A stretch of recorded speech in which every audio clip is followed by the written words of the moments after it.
राम राम सभी साथियों को। मैं रवि अहलावत। आज जमाना कितना बदल गया कि लोगों ने धर्म को मानना छोड़ दिया, संस्कारों को मानना छोड़ दिया और हमारे बुजुर्गों को मानना छोड़ दिया। आजकल के लोग इतने ज़्यादा दोगले हैं कि बुजुर्गों की बातें भी करते हैं लेकिन असल बुजुर्गों की बातों को नहीं मानते। बुजुर्गों के नाम पर पता नहीं कितने तरह के आडंबर करते हैं लेकिन बुजुर्गों की जो मूल बात है उस बात को नहीं मानते। बुजुर्गों के नाम पर झूठ बोलते हैं लेकिन बुजुर्गों की सच्चाई से दूर भागते हैं, क्योंकि बुजुर्गों की सच्चाई अपनाने की लोगों की औकात नहीं रही।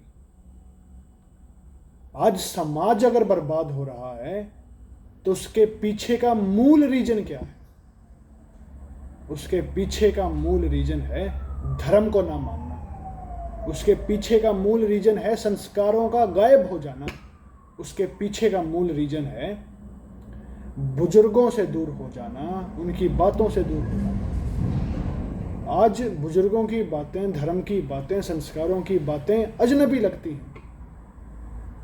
बुजुर्गों की बातें, धर्म की बातें अजनबी इसलिए लगती हैं क्योंकि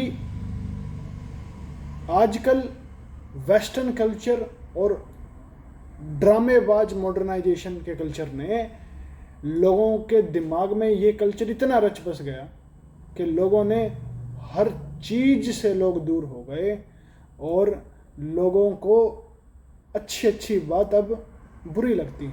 बुजुर्गों की बात बुरी लगती है, धार्मिक बातें बुरी लगती हैं और बुराई से बचना, अच्छाई को अपनाना, ये बात भी अब लोगों को अजनबी लगने लगी है। इतने ज़्यादा गाफिल हैं कि बुराई को बुराई नहीं मानते और अच्छाई को अच्छाई नहीं मानते। बुजुर्गों ने यही फरमाया था कि बेटा, जब दुनिया में बुराई को बुराई ना समझा जाए और अच्छाई को अच्छाई ना समझा जाए तब समझना दुनिया का अंत काफ़ी नज़दीक है। बहुत सारी निशानियां बताई थी दुनिया के अंत की, उनमें से एक निशानी ये है कि जब बुराई को बुराई ना समझा जाए, अच्छाई को अच्छाई ना समझा जाए, तब दुनिया का अंत काफ़ी नज़दीक है।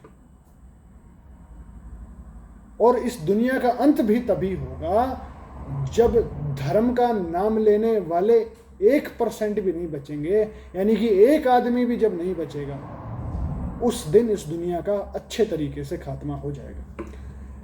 लेकिन मजे की बात एक और है, हमारे धर्म ग्रंथों में लिखा है, खुल करके लिखा है।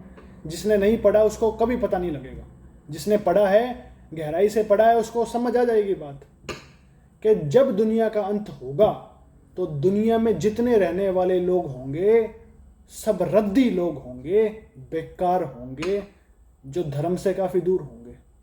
क्योंकि जो धार्मिक होंगे, अच्छे लोग होंगे, नेक लोग होंगे, उनको तो परमात्मा पहले ही उठा लेगा, उनके ऊपर मुसीबत नहीं आएगी।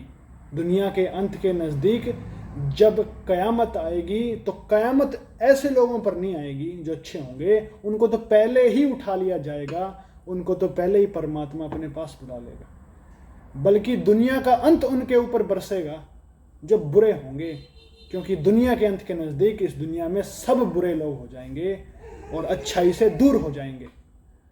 यह है रियलिटी और बुजुर्गों की बातों की यही रियलिटी है। इसीलिए परमात्मा का बड़ा खेल है, अजीब खेल है और बहुत बड़ा खेल है। हम लोगों को सिर्फ 10-20% पता है। असल खेल जो परमात्मा का है वो 10-20% से भी ज़्यादा है। जितना धर्म ग्रंथों में लिखा है वो सिर्फ 10-20% है, बल्कि परमात्मा का ज्ञान होना तो बहुत बड़ी बात है। जितने बुजुर्ग रहे हैं, जितने धर्म में बातें लिखी हैं, वो 10-20% ही है। पूरी उस कायनात का, पूरे परमात्मा का ज्ञान हो जाना आज तक किसी को नहीं हुआ। वो परमात्मा का पूरा ज्ञान सिर्फ परमात्मा को है। सिर्फ हम लोग धर्म ग्रंथों में पढ़ करके 10 या 20% जान सकते हैं, इससे ज़्यादा नहीं जान सकते, क्योंकि परमात्मा ने हमारी औकात ही नहीं बनाई कि हम पूरा जान सके उस परमात्मा के बारे में। अगर हम भी पूरा जान ले उसके बारे में फिर तो हम परमात्मा ही हो जाएंगे। इंसान कैसे होंगे? इंसान हैं तभी कम जान सकते हैं अगर परमात्मा होते तो सब कुछ जान लेते। परमात्मा नहीं है इसीलिए कम जानते हैं। लेकिन जो आजकल के लोग हैं वो तो कम भी नहीं जानते, धर्म से बिल्कुल दूर हो गए हैं, हर चीज से दूर हो गए हैं और शैतानी बुराई को अपनाने लगे हैं, जो कि बेड़ा गर्क करने में माहिर है, पीढ़ियों का बेड़ा गर्क करने में माहिर है। तो आजकल के लोग तो कैटेगरी से ही बाहर हो गए हैं, इंसानों की कैटेगरी से भी और परमात्मा की बनाई हुई उस लिस्ट से भी बाहर हो गए हैं, जब परमात्मा उनको अपने पास बुलाएगा। हर चीज से दूर हो गए हैं और परमात्मा ने चाहा तो ऐसे लोगों की पीढ़ियां जो हैं वो अच्छे तरीके से जलील होंगी, क्योंकि उनके खुद के कर्म बुरे थे। उनके खुद के कर्म ऐसे नहीं थे कि परमात्मा उन्हें शाबाशी दे। खुद के कर्म बुरे करके बाद में परमात्मा पर दोष देना, ये सबसे बड़ी जहालत है, ये दुनिया की सबसे बड़ी जहालत है।